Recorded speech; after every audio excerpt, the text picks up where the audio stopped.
ഖുതുബയിൽ ഇന്ന് അല്ലാഹുവിന്റെ കിതാബിനെ കുറിച്ചുള്ള വിശ്വാസത്തിനെ കുറിച്ചാണ് പറഞ്ഞത്. കഴിഞ്ഞ വെള്ളിയാഴ്ച മലക്കുകളെ കുറിച്ചായിരുന്നു ഖുതുബ സംസാരിച്ചിരുന്നത്. പിന്നെ നമ്മൾ മാലിന്യങ്ങളുടെ വ്യവസായതുകൊണ്ട് മാലിന്യങ്ങളെ കുറിച്ചൊക്കെയും അന്ന് ഞങ്ങൾ പറയുകയുണ്ടായി.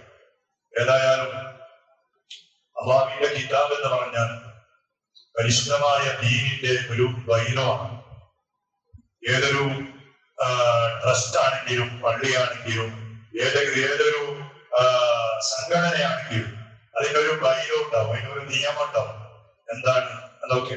എന്നതുപോലെ പരിശുദ്ധമായ ദീനുൽ ഇസ്ലാമിന്റെ ബൈലോ ആണ് പരിശുദ്ധമായ ഖുർആൻ എന്ന് പറഞ്ഞാൽ. നമുക്കിന്ന് ഖുർആനാണ്. നമ്മുടെ മുൻഗാമികൾക്ക് തൗറാത്ത് ഉണ്ടായിരുന്നു, ഇഞ്ചീൽ ഉണ്ടായിരുന്നു, സബൂർ ഉണ്ടായിരുന്നു, അതുപോലെ ഒരുപാട് ഏടുകൾ ഉണ്ടായിരുന്നു. അപ്പോ ഇവിടെ ഖുതുബ പറഞ്ഞത് ആമിനൂ ബി കിതാബില്ലാഹ്, നമ്മുടെ ദീനിന്റെ നിയമങ്ങൾ എഴുതി വെച്ച അള്ളാഹുവിന്റെ കിതാബ് കൊണ്ട് നിങ്ങൾ വിശ്വസിക്കണം എന്നതാണ്. അള്ളാഹുവിന്റെ കിതാബ് അത് സാധാരണ ഒരു കിതാബൊന്നുമല്ല, സാധാരണ മനുഷ്യരുണ്ടാക്കിയ ഒരു കിതാബൊന്നുമല്ല. അത് നേരിട്ട് അല്ലാഹു തആല ജിബ്രീൽ മുഖേന ഹബീബായ റസൂലുള്ളാഹ് തങ്ങൾക്ക് ഓതിക്കൊടുക്കുകയും അത് സ്വഹാബത്തിന്റെ അഭിപ്രായങ്ങൾ ഓതിക്കൊടുത്തപ്പോ അവർ എഴുതി വെച്ചു ആ പരിശുദ്ധ ഖുർആൻ. അതെങ്ങനെ എഴുതി വെച്ചോ അതുപോലെ ഇന്ന് നമ്മുടെ കയ്യിൽ ആ ഖുർആൻ ഉണ്ട്. അതിന്റെ ഒരു ഹറകത്തിന്റെ പോലും പത്തുള്ളതിനെ കെസറാക്കാൻ പോലും ഇന്നുവരെ മാറ്റം വരാത്ത ഒരു അത്ഭുതമുള്ള കിതാബാണ് ഖുർആൻ എന്ന് പറഞ്ഞാൽ. അക്ഷരങ്ങളുമുണ്ട്, അതിന്റെ ഒരു ഹറക്കത്ത് പത്തുള്ളടുത്ത് ഒരു കെസറായിട്ട് അല്ലെങ്കിൽ ഒരു നന്നായിട്ട് ഒരു മാറ്റം വരുത്താൻ ഇന്ന് വരെ ഖുർആനിന് അങ്ങനെ ഒരു മാറ്റം ഉണ്ടായിട്ടില്ല. ആ ഖുർആൻ പഠിക്കണം, ആ ഖുർആന് പറഞ്ഞതുപോലെ ജീവിക്കാൻ നമുക്ക് ഭാഗ്യം കിട്ടിയാൽ ഞങ്ങളാണ് ഏറ്റവും വലിയ ഭാഗ്യവന്മാർ. ഖുർആൻ പഠിക്കണം. ഖുർആൻ പഠിക്കാന്ന് പറഞ്ഞാൽ ഏതെങ്കിലും ഒരു ഖുർആനിന്റെ പരിഭാഷ നോക്കിയിട്ട് പഠിക്കലൊന്നുമല്ല. ഖുർആൻ പരിഭാഷ നോക്കിയിട്ട് പഠിക്കലൊന്നുമല്ല. ഖുർആൻ അതിന്റെ തനതായ ശൈലിയിൽ നമ്മുടെ മഹാന്മാർ പഠിച്ചതുപോലെ, നമ്മുടെ മഹാന്മാർ ഖുർആനെ മനസ്സിലാക്കിയതുപോലെ പഠിക്കാനും മനസ്സിലാക്കാനും കഴിഞ്ഞാൽ അൽഹംദുലില്ലാഹ് വലിയ ഭാഗ്യമാണ്. ഞാൻ ഒരു 9 കൊല്ലം ദർസിൽ പഠിച്ചിട്ടുണ്ട്. ദർസിൽ 2 കൊല്ലം കോളേജിൽ പഠിച്ചിട്ടുണ്ട്. ഒരു 7 കൊല്ലം പള്ളിദർസ് എന്ന് പറഞ്ഞാൽ മദ്രസ കഴിഞ്ഞിട്ട് പിന്നോട്ട പഠനം പാലും തുടങ്ങിയിട്ടുള്ള ഒരു ദർസുണ്ടാണ്. അറബി ഗ്രാമറും അതൊക്കെയും തുടങ്ങിയിട്ടുള്ള ആ പഠനം ചുരുക്കി പറഞ്ഞാൽ 9 കൊല്ലം പഠിച്ചിട്ടു. ഇന്നിപ്പോ നിങ്ങൾ ഏതെങ്കിലും ഒരു ആയത്ത് ഓതിക്ക് ഉസ്താദെ ഈ ആയത്തിന് അർത്ഥങ്ങൾ പറഞ്ഞു തരുമെന്ന് പറഞ്ഞാൽ ഞമ്മക്കതിനെ പെട്ടെന്ന് പറയാൻ കഴിയും. പറയാൻ നമ്മളെ അവസ്ഥ പറയാം. ഇത്ര ഓതിയിട്ട് അത് എന്നിട്ട് നമ്മളിപ്പോ ഉള്ള മേഖലയിലാണ്, ആ ഖുർആനിന്റെ മേഖല തന്നെയാണ്. എപ്പോഴും ക്ലാസ് എടുക്കുന്നത്, എപ്പോഴും പള്ളിയിലുണ്ട്, എപ്പോഴും ഖുർആൻ ഓതുന്നു. എന്നിട്ട് ഓരും നിങ്ങൾ ആയത്ത് ചോദിച്ചിട്ട് ഉസ്താദെ ഇതിന്റെ അർത്ഥം എന്താണ് എന്ന് പറഞ്ഞു തരൂ എന്ന് പറഞ്ഞാൽ പെട്ടെന്നായിട്ട് നമുക്കത് പറയാൻ പറ്റൂല. കാരണം ഖുർആനാണ്. അപ്പൊ അതിന് പറയാൻ കിതാബ് നോക്കേണ്ടി വരും, തഫ്സീർ നോക്കേണ്ടി വരും, മറ്റുള്ള മഹാന്മാരെ കിതാബ് അത് നോക്കിയിട്ട് പിന്നെ നമുക്കൊരു മനസ്സിന്റെ ഒരു ഉറപ്പ് വന്ന പിന്നെ പറയാം. ഇന്നത്തെ അവസ്ഥ എന്താ? ഇന്ന് ആളുകൾ ഖുർആൻ മനസ്സിലാക്കി എങ്ങനെയാണ് അല്ലെ? ഖുർആൻ ഇന്ന അവസ്ഥ മനസ്സിലാക്കിയ അവസ്ഥ എങ്ങനെയാണ്? ചെറിയ പ്രായത്തിൽ തന്നെ മക്കളുടെ കയ്യിൽ ഖുർആനിന്റെ പരിഭാഷ കൊടുത്തു. ഇംഗ്ലീഷിൽ പരിഭാഷ, ഹിന്ദിയിൽ പരിഭാഷ, കന്നഡത്തിൽ പരിഭാഷ, മലയാളത്തിൽ പരിഭാഷ. അതിങ്ങനെ നോക്കിയിട്ട് പഠിച്ചിട്ടാകുമ്പോ ആ പഠിച്ചവന്റെ മനസ്സിൽ ഭയങ്കര ഞാൻ ഇപ്പൊ വലിയൊരു ആര്യമായി, ഞാനിപ്പോ ഒരു ദീന പറയാൻ പറ്റിയ ഒരു ആയി, സ്വന്തം സർട്ടിഫിക്കറ്റ് കൊടുത്ത് നടക്കുന്ന ഒരു കാലം ഇന്നാലില്ല. ഇത് ദീനിന്റെ മുസീബത്താണ്. ഞാൻ പറഞ്ഞല്ല. ഇന്ന് നമ്മൾ അൽക്കാബ് സൂറത്ത് ഓതി, അൽക്കാബ് ഓതിയിട്ടില്ല. ആ അൽക്കാബിന്റെ അവസാന താഴ്ത്തല്ല لو كان البحر مدادا لكلمات ربي لنفد البحر قبل أن تنفد كلمات ربي ولو جئنا بمثله مددا. എന്താ ഇതിന്റെ അർത്ഥം? നബിയെ നിങ്ങൾ പറഞ്ഞു കൊടുക്കും. ലൗ കാനൽ ബഹറു, ബഹർ എന്ന് പറഞ്ഞാൽ കടല. ഈ വിശാലമായ കടൽ ലൗകാനൻ റബ്ബിന്റെ കൈമത്തായ ഖുർആനിനെ എഴുതാനുള്ള മഷിയായി കടലിന്റെ വെള്ളങ്ങൾ മുഴുവൻ ഉപയോഗിച്ചാൽ വെള്ളമല്ല, അത് മുഴുവൻ മഷിയായി. ആ മഷി ഉപയോഗിച്ച് ഖുർആനിന്റെ അർത്ഥങ്ങളും അതിന്റെ ബയാനും എഴുതാൻ തുടങ്ങിയാൽ എന്താന്ന് പറഞ്ഞ് പിന്നെന്താ പറഞ്ഞ് അവരിന്റെ കടലിന്റെ വെള്ളമാകുന്ന ആ മഷി അത് തീർന്നു പോകുന്ന എപ്പോ അള്ളാഹുവിന്റെ ഖുർആനിൽ വിശദീകരണം എഴുതി തീർക്കുന്നതിന് മുമ്പ് ഖുർആൻ അതിന്റെ ബയാനും തഫ്സീറും അതിന്റെ ഭാരകൾ എഴുതി തീർക്കുന്നതിന് മുമ്പ് കടലിന്റെ വെള്ളം തീർന്നു പോകും. ഞാൻ പറഞ്ഞതല്ല, ഖുർആൻ പറഞ്ഞതാണ്. അത് ഖുർആൻ എന്താ ചിന്തിച്ചോ? ഖുർആൻ എന്താ? ഒരു ബിസ്മില്ലാഹിർ റഹ്മാനിർ റഹീം, കാരുണികനും കരുണാനിധിയുമായ അല്ലാഹുവിന്റെ പേരുകൊണ്ട് ഞാൻ തുടങ്ങുന്നു എന്ന അർത്ഥം വെച്ചിട്ട് തീർന്നതാണോ ബിസ്മി? തീർന്നതാണോ? അവൻ ഇങ്ങനത്തെ ഈ കിതാബുണ്ട്, ഇതല്ല, ഇതിനേക്കാൾ നല്ല കട്ടിയുള്ള വെറും ബിസ്മില്ലാഹിർ റഹ്മാനിർ റഹീമിന്റെ അർത്ഥം എഴുതിയ 11 വാല്യങ്ങൾ വെറും ബിസ്മിൽ വെറും ബിസ്മില്ലാഹിർ റഹ്മാനിർ റഹീം എന്നതിന്റെ വ്യാഖ്യാനം എഴുതിയ ഇതുപോലത്തെ ഒന്നല്ല 11 വാല്യങ്ങളുള്ള തഫ്സീർ ഗ്രന്ഥമുണ്ട്. ചിന്തിച്ചോ, എന്താണ് ഖുർആൻ? എന്താണ് ഖുർആൻ? സുബ്ഹാനല്ലാഹ്. ആ ഖുർആനിന്റെ ബഹുമാനങ്ങളും അതിന്റെ വലിയ ആ ഒരു അലവും നഷ്ടപ്പെടുത്താനുള്ള പരിശ്രമത്തിലാണ് ചില ആളുകൾ. വേണ്ടെന്നല്ല പറയുന്നത്, പക്ഷെ അതിന് മാത്രം ഒതുങ്ങാൻ പാടില്ല. ഏതെങ്കിലും ഒരു വലിയ പണ്ഡിതൻ വരുമ്പോ പറഞ്ഞ കമാൻഡ് ഉണ്ടാവും, ഏതെങ്കിലും ഒരു പരിഭാഷ ഞാനിപ്പോഴും വായിക്കുന്ന ആളാണ് എന്ന് പറഞ്ഞിട്ട് വലിയ അതോടുകൂടിയിട്ട് തികഞ്ഞ ആളെ പോലെ ആകാൻ പാടില്ല.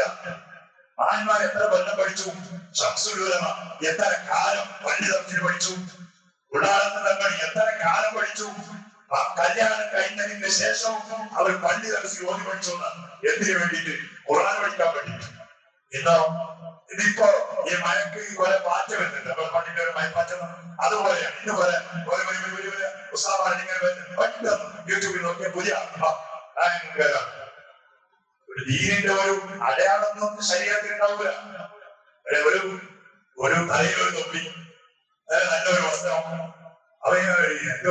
ഏത് കാലത്തിലാണ് ഇതുള്ളത്? കാലത്തിനൊക്കെ മാറ്റം ഉണ്ടാവും. പക്ഷെ നമുക്ക് ദീന പറയുമ്പോ പണ്ട് 10 ഓതി പഠിക്കുമ്പോ 10 ഓതി പഠിച്ച ആളുകളുണ്ടോ? ആ ആളുകൾ ഓതി പഠിക്കുമ്പോ ആദ്യം ജിബ്രീൽ അലൈഹിസ്സലാം റസൂലുള്ളാഹി തങ്ങളുടെ അടുത്ത് വന്നിട്ട് ദീന് ഇസ്ലാമോ ഈമാനോ എന്നൊക്കെ ചോദിച്ച് പഠിച്ച ഒരു 10 കിതാബ്. അന്ന് ജിബ്രീൽ വന്ന കോലത്തിനെ കുറിച്ച് പറയുന്നത് എങ്ങനെയാ വന്നത്? നല്ല വെളുത്ത വസ്ത്രം ധരിച്ച് ഒരു യാത്രയുടെ അടയാളം പോലും ഇല്ലാതെ നല്ല ശുദ്ധമായ രൂപത്തിൽ ജിബ്രീൽ അലൈഹിസ്സലാം ഹബീബായ തങ്ങളുടെ അടുത്ത് വന്നു. അവിടുത്തെ മുട്ടിനോട് മുട്ടു ചേർത്ത് ജിബ്രീൽ ഇരുന്നു. പണ്ട് പഠിച്ചതാണ്. ഇന്ന് അതിന്റെ കിതാബിൽ റബീദാവ് ഒന്നും ആളില്ല. അപ്പൊ എന്തായി പറയുന്നത്? ഒരു കാര്യം പഠിപ്പിക്കുമ്പോ ആ പഠിപ്പിക്കുന്ന ആളിന് ആ കോലുണ്ടാവും. കോലുണ്ടായാല് മനുഷ്യന്റെ മനസ്സിലായി അങ്ങനെ ഇരിക്കും. സംസ്കൃതം കാണുമ്പോ ഇന്നും കാണുന്ന നമുക്ക് പേടിയാണ്. അല്ലെ? ആ തലകെട്ടും ആ ഗംഭീരയും ആ താഴിയും ആ ശബ്ദവും, അത് മാത്രമല്ല യജ്ഞമാന്മാരാണ് അവരാ കോലങ്ങളും ആ വേഷങ്ങളും അതെല്ലാം കാണുമ്പോ എന്തേ കാരണം? കാണുമ്പോ നമുക്ക് മനസ്സിലായി ഒരു ഖുർആനിന്റെ ആളിനെ ഒരു ഖുർആൻ പഠിപ്പിക്കേണ്ടവരെന്നെ ഒറ്റ ദിവസം കൊണ്ട് പഠിപ്പിക്കുന്നതല്ല. ഏതെങ്കിലും നെറ്റ് നോക്കിയിട്ട് അല്ലെങ്കിൽ സെർച്ച് ചെയ്തിട്ട് അതിന് കിട്ടുന്ന ഇന്റർനെറ്റിൽ കിട്ടുന്ന വിദ്യാഭ്യാസമല്ല അവർ പഠിക്കുന്നത്. അവർക്ക് പാരമ്പര്യമായി ഖുർആനിന്റെ അസുൽ അഭിമായ തങ്ങളോടെ എത്തുന്ന ഉസ്താദന്മാരുണ്ട്. അതാണ് ഖുർആൻ. എന്നല്ലാതെ ഖുർആൻ ഇങ്ങനെ കുറെ നോക്കിയിട്ട് അർത്ഥം പഠിച്ചത് ഖുർആനില്ല. പറയുന്നുണ്ട് ഉസ്താദെ, എന്റെ കിടാവിന് പാട് പഠിക്കുന്നത്, നല്ല ദിക്കുകൾ ചെല്ലുന്നത്, വാദ്യന്റെ അർത്ഥം വെക്കുന്നത് എല്ലാം ഉണ്ട്. പക്ഷെ എന്നില്ല അതിന്റെ ആ ഖുർആൻ പറഞ്ഞതുപോലെയുള്ള ജീവിതം നമ്മുടെ മക്കളിലില്ല, ആദമില്ല, ബഹുമാനമില്ല. അല്ലെ? ആ രൂപത്തിലായിട്ടുണ്ട്. ഒരാള് ഖുർആന്റെ അർത്ഥം പഠിച്ചു, അതോടെ ഭയങ്കരമായ ഖുർആനിൽ പറഞ്ഞു നിങ്ങൾ കണ്ടുപിടിക്കരുത്, കണ്ടുപിടിക്കൽ ഹറാമാണ്. കഴിഞ്ഞ പോലെ ഞാൻ പറഞ്ഞിരുന്നു. അല്ലെ? ഞാൻ മുമ്പ് ജോലി ചെയ്യുന്ന സ്ഥലത്ത് ഒരു ഓഫീസിൽ വർക്ക് ചെയ്യുന്ന ഒരു മനുഷ്യൻ വലിയ മുതലാളിയാണ്. അയാൾ മരിച്ചുപോയി, അള്ളാഹു പുറത്തു കൊടുക്കുന്നതാകട്ടെ. അപ്പൊ അയാൾ വന്നിട്ട് അവിടെ ഇങ്ങനെ വെള്ളിയാഴ്ചന്റെ കുതുമ പരിഭാഷ ഇങ്ങനെ പറയുമ്പോ അയാൾ പറഞ്ഞു, ഉസ്താദേ കുതുമന്റെ പരിഭാഷ എന്നല്ല, ഖുർആനിന്റെ പരിഭാഷ പഠിപ്പിച്ചു കൊടുക്കുന്നതാണ്, ഖുർആനിന്റെ പരിഭാഷ പഠിപ്പിച്ചു കൊടുക്കുന്നതാണ്. അപ്പൊ ഞാനോട് പറഞ്ഞു, ഞാൻ ഖുർആനിന്റെ പരിഭാഷ പഠിപ്പിച്ചു തന്നാൽ ആ ഖുർആൻ പറഞ്ഞതുപോലെ ജീവിക്കാൻ നിങ്ങൾ തയ്യാറാണോ? അപ്പൊ അയാൾ പറഞ്ഞു, ഇൻഷാ അല്ലാഹ് നോക്കാം, ട്രൈ ചെയ്യാം. അപ്പൊ അതിന് ഒരു ഖുർആനിന്റെ ഒരു ആയത്ത് ഓതിക്കൊടുത്തു. എന്താ? ഖുൽ ലിൽ മുഅ്മിനീന യഗ്ദൂന മിൻ അബ്സാരി വയഹ്ഫദൂ ഫുറൂജഹും. ഓതിയെ മുഅ്മിനീങ്ങളോട് നിങ്ങൾ പറഞ്ഞു കൊടുക്കണം, നിങ്ങൾ ഒരു അന്യ പെണ്ണിനെ കണ്ടാൽ, അന്യ സ്ത്രീയെ കണ്ടാൽ മുഅ്മിനീങ്ങളുടെ സ്വഭാവം അവർ കണ്ണു ചുമ്പുന്നവരാണ്. പെണ്ണ് കാണണ്ടാന്ന് പറഞ്ഞു, ഹറാമായതിന്റെ കണ്ടുകൊണ്ട് കാണണ്ട എന്ന് പറഞ്ഞിട്ട് അവർ കണ്ണു ചുമ്പുന്നവരാണ്. ഈ ഒരു ആയത്തിന്റെ പരിഭാഷ പറഞ്ഞു. അപ്പൊ ഞാൻ ചോദിച്ചാലോട് പഠിച്ചാൻ ചോദിച്ചു. പഠിച്ചു, നല്ല അർത്ഥം. അയാൾ വലിയ ഓഫീസും കാര്യങ്ങളുള്ള ആളാണ്. ഓഫീസിലെ കൂടുതൽ പെണ്ണുമക്കളാണ് ഡ്യൂട്ടി ചെയ്യുന്നത്.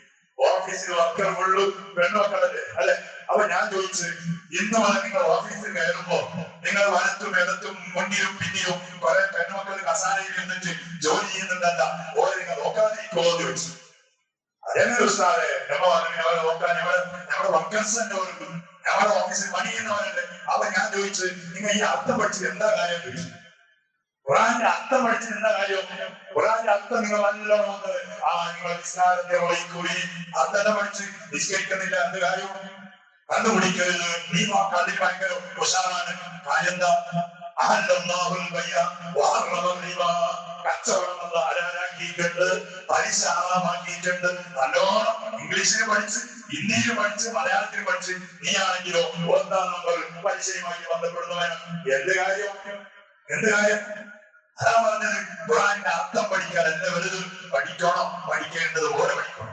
ആ പഠിച്ചത് നമ്മുടെ മനസ്സിൽ വരണോ? ഖുർആൻ എന്ന് പറഞ്ഞാൽ സാധാരണ ഒരു പേപ്പർ പോലെയല്ല, അതിന് വലിയ ബഹുമാനുണ്ട്. അത് പഠിച്ചാൽ തീരാത്തതാ, പഠിച്ചാൽ തീരാത്തതാ ഖുർആൻ എന്ന് പറഞ്ഞാൽ. അല്ലെ? മഹാനായ ഇമാം ശാഫിഈ റളിയല്ലാഹു അൻഹു 10 ലക്ഷത്തിലധികം ഹദീസ് കാണാതെ പഠിച്ച മഹാനാണ്. 10 ലക്ഷത്തിലധികം ഹദീസ് കാണാതെ പഠിച്ച മഹാനാണ്. ഹദീസ് എന്ന് പറഞ്ഞാൽ എന്താ? ഹദീസ് എന്ന് പറഞ്ഞാൽ റസൂലുള്ളാഹി തങ്ങൾ ഖുർആനിന്റെ പറഞ്ഞ അർത്ഥമാണ്. ഖുർആനിൽ പറഞ്ഞ അർത്ഥമാണ് ഹദീസ് എന്ന് പറഞ്ഞാൽ. അത് എത്ര? 10 ലക്ഷത്തിലധികം ഹദീസ് കാണാതെ പഠിച്ചു ഇമാം ശാഫിഈ റളിയല്ലാഹു അൻഹു. അല്ലെ? ഇന്ന് ഈ ലോകത്തിൽ ചർച്ച ചെയ്താൽ എത്ര ഹദീസ് ഉണ്ടാവും? 40,000, 50,000-40,000 ഉള്ളിലുള്ള ഹദീസാണ്. അതിൽ ഹദീസിന് റഈഫുണ്ട്, സഹീഹുണ്ട്, ഗരീബുണ്ട്, പല രൂപത്തിലുള്ള ഹദീസുകൾ. ഈ ഹദീസ് തൂക്കി പിടിച്ചിട്ടാണ് ഖുർആൻ പറഞ്ഞ് ശാഫിഈ ഇമാമിക്ക് വിവരമില്ല. എന്തിന് മലവ് സുബൈക്ക് ഓരോത്തി എന്തിനോന്ന് അനബിമാമിക്ക് എന്തറിയാം? ഇത്തരം ഹദീസ് കാണാതെ പഠിച്ചിട്ട് കിതാബുണ്ടാക്കിയ മഹാന്മാരെ പൊട്ടന്മാരാക്കി നമ്മൾ വലിയ ശാഫിഈയാവാൻ, നമ്മൾ വലിയ അനബിമാമിനേക്കാൾ വലിയ പണ്ഡിതനാവുവാൻ ആ ഇമാം ശാഫിഈ റളിയല്ലാഹു അൻഹുവിനോട് 30-ലധികം മസ്അലകൾ ചോദിച്ചപ്പോ, അന്നത്തെ കാലത്ത് 30-ലധികം മസ്അല ചോദിച്ചപ്പോ ശാഫിഈ ഇമാം അതിൽ 30ഓളം 36 മസ്അല ചോദിച്ചപ്പോ ശാഫിഈ ഇമാം 30 മസ്അലക്ക് മറുപടി പറഞ്ഞെന്തറിയോ?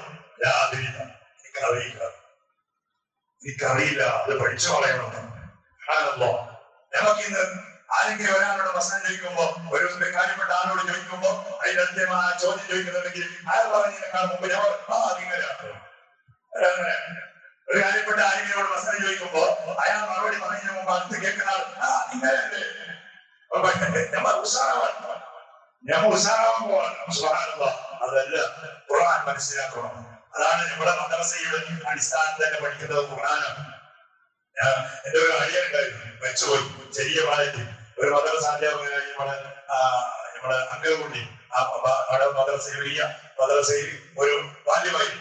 അപ്പൊ അയാൾ എന്നോട് പറയും, അടിയ പിന്നെ മദ്രസ പഠിപ്പിക്കുമ്പോ ഇങ്ങനത്തെ വിഷയം ഉണ്ടല്ല, അതിന് കുറെ സമയം ചെലവഴിച്ചില്ലെങ്കിലും സാധിക്കില്ല. അതിനകത്ത് എത്ര വേണം പഠിക്കാം. അപ്പൊ വിക്കിന്റെ അവസാനം നമുക്ക് യൂട്യൂബിൽ അങ്ങനെ നോക്കി പഠിക്കാൻ കഴിയും, അല്ലെ?